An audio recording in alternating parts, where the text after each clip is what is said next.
দর্শক বন্ধুরা, আজকে আমি তোমাদের একটা মনের কথা বলবো।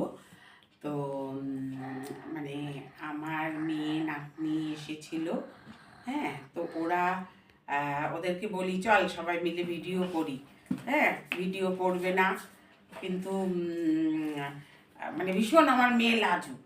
আমার আগের দাদা যে মারা গেছে ওর ওর মতনই পুরো হয়েছে। খুব মানে লজ্জা পায়, নারীর ভূষণ আর কি, লজ্জা। তো লজ্জা পায়, হ্যাঁ, এলোমেলো জামা কাপড়ও পরবে না, এই হচ্ছে ব্যাপার।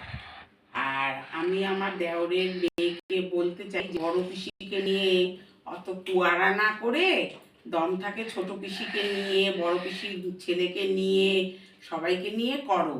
তোমার বাবা আমাকে দু বোনের জায়গা দেখিয়ে ঠকিয়েছে, ঠিক আছে? বাবার সাথে আমার দেখা হলে আমি এ ব্যাপার নিয়ে কথা বলবো, যে আমাকে কেন ঠকালো।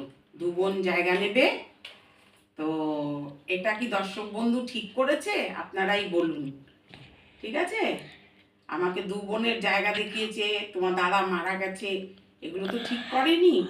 তো ঠিক আছে দর্শক বন্ধু, আমি তোমাদেরও জানালাম, আমার দেওরের মেয়ে দেওরের পরিবারদেরও জানালাম, ওকে, দেওরকেও জানালাম। ওকে, বাই।